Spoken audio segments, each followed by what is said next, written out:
கர்த்தருடைய பரிசுத்த நாமம் மகிமைப்படுவதாக.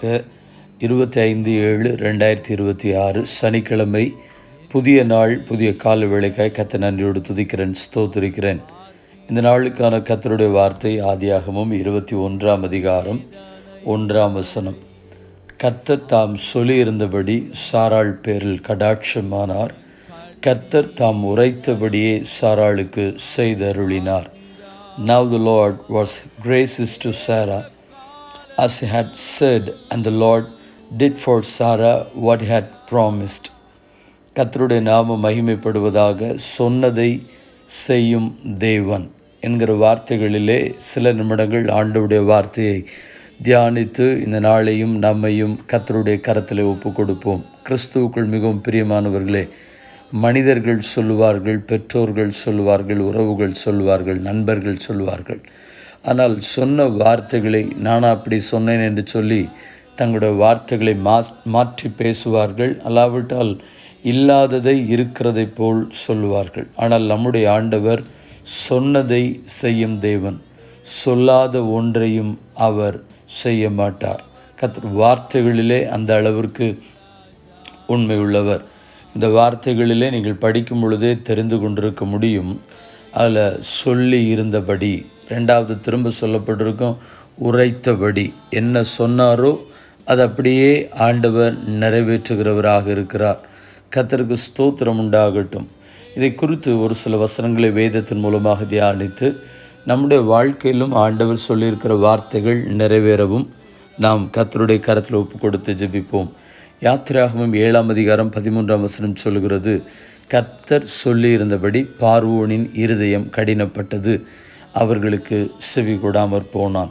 என்ன சொன்னாரோ அதுதான் நடக்கிறது. யாத்திராகமம் 7 அதிகாரம் 22 எகிப்தின் மந்திரவாதிகளும் தங்கள் மந்திர வித்தையினால் அப்படி செய்தார்கள். கர்த்தர் சொல்லியிருந்தபடி பார்வோனின் இருதயம் கடினப்பட்டது, அவர்களுக்கு செவி கொடாமல் போனான். யாத்திராகமம் 8 அதிகாரம் 15 லகு உண்டாயிற்றென்று பார்வோன் கண்டபோதோ தன் இருதயத்தை கடினப்படுத்தி அவளுக்கு செவி கொடாமற் போனான். கர்த்தர் சொல்லியிருந்தபடியே ஆயிற்று. உபாகமம் 6 அதிகாரம் 3 இஸ்ரவேலே, நீ நன்றாயிருப்பதற்கு உன் பிதாக்களின் தேவனாகிய கர்த்தர் உனக்கு சொன்னபடி பாலும் தேனும் ஓடுகிற தேசத்தில் மிகவும் விருத்தி அடைவதற்கும் அவைகளுக்கு செவி கொடுத்து அவைகளின்படி செய்ய சாவதானமாயிரு. சொல்லியிருந்தபடி உரைத்தபடி. இந்த வார்த்தைகள் வேதத்திலே மறுபடியுமாய் வருகிறது. உபாகமம் 11 அதிகாரம் 25 உங்கள் முன் ஒருவரும் எதிர்த்து நிற்பதில்லை. உங்கள் தேவனாகிய கர்த்தர் உங்களுக்கு சொன்னபடி உங்களால் உண்டாகும் பயமும் கெடியும் நீங்கள் மிதிக்கும் பூமியின் மேலெங்கும் வரப்பண்ணுவார். கர்த்தர் சொன்னபடி. உபாகமம் 15 அதிகாரம் 6 உன் தேவனாகிய கர்த்தர் உனக்கு சொன்னபடி உன்னை ஆசீர்வதிப்பதினால் நீ அநேக ஜாதிகளுக்கு கடன் கொடுப்பாய், நீயோ கடன் வாங்குவதில்லை. நீ அநேக ஜாதிகளை ஆளுவாய், உன்னையோ அவர்கள் ஆளுவதில்லை. யோசுவா 23 அதிகாரம் 10 உங்களில் ஒருவன் 1000 பேரை துரத்துவான். உங்கள் தேவனாகிய கர்த்தர் உங்களுக்கு சொன்னபடி அவர்தாமே உங்களுக்காக யுத்தம் பண்ணுகிறார். யோசுவா 21:45 கர்த்தர் இஸ்ரவேல் குடும்பத்தாருக்கு சொல்லியிருந்த நல் வார்த்தைகளிலெல்லாம் ஒரு வார்த்தையும் தவறி போகவில்லை, எல்லாம் நிறைவேறிற்று. இந்த வசனங்களை இதை டிஸ்கிரிப்ஷன்லேயும் நான் கொடுத்துருக்குறேன். நீங்கள் வசன ஆதாரங்களோடு கூட எடுத்துக்கொள்ளலாம். சொல்லியிருந்தபடி, உரைத்தபடி, சொன்னபடி அப்படின்னு இந்த வார்த்தைகள் திரும்ப திரும்ப சொல்லுகிறதை நம் ஆண்டவர் மேல் வைத்திருக்கிற நம்பிக்கை இன்னும் நமக்கு அதிகப்படுத்துவதாகத்தான் இருக்கிறது. ஒருவேளை ஆண்டவர் உங்களுக்கும் இப்படிப்பட்ட வார்த்தைகளை சொல்லியிருக்கலாம். பல தீர்க்க தரிசனத்தின் மூலமாக, ஜெபத்தின் மூலமாக, வேத வசனத்தின் மூலமாக வாக்கு தத்தங்களை கர்த்தர் கொடுத்து ஆண்டவர் உங்களோடு கூட உடன்படிக்கை அல்லாவிட்டால் உங்களை ஆசீர்வதிக்கக்கூடிய வார்த்தைகளை சொல்லியிருக்கலாம். ஏன் தாமதம்? இது நிறைவேறுமா நிறைவேறாதா என்று சொல்கிறது எண்ணங்களுக்கு அப்பாற்பட்டு என் தேவன் சொன்னதை செய்வார் என்பதை முழுவதுமாக விசுவாசியுங்கள். ஏனென்றால் அவர் சொன்னதை செய்கிற தேவன்.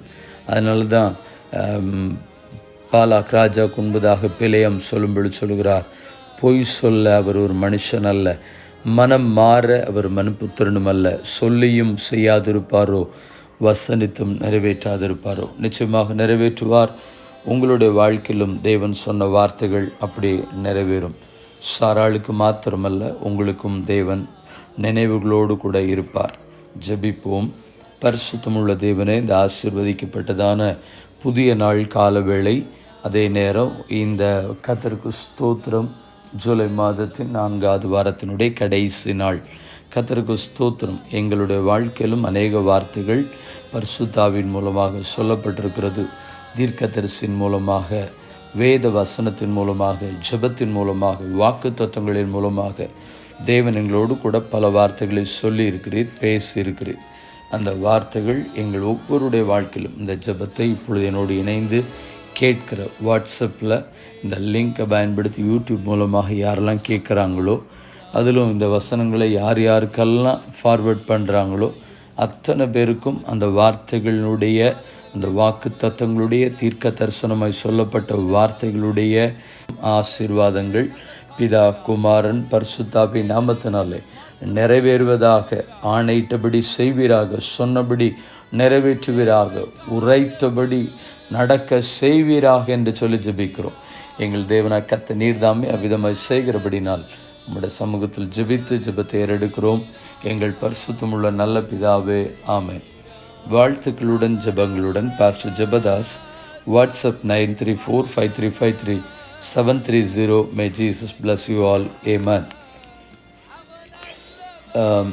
நேற்று கேள்வியும் பதிலும் நீ சொன்ன தீர்ப்பின்படியே ஆகும் என்றான். யாரிடத்தில் சொன்னது? இஸ்ரவேலின் ராஜா ஆகாப் தீர்க்கதரிசிகளின் புத்திரரை நோக்கி சொன்னது. 1 ராஜாக்கள் 20ஆம் அதிகாரம் 40ஆம் வசனம். இந்த நாளுக்கான கேள்வி, ஓய் என்று பேர் சொல்லி கூப்பிட்டு இங்கே வந்து சற்று உட்காரும் என்றான். யாரிடத்தில் சொன்னது? மீண்டும் வார்த்தைகளுடன் ஜெபங்களுடன் கர்த்தருக்கு சித்தமானால் திங்கட்கிழமை உங்களை மறுபடியும் சந்திக்கிறேன். கிருபை உங்களோடு கூட இருப்பதாக. ஆமென்.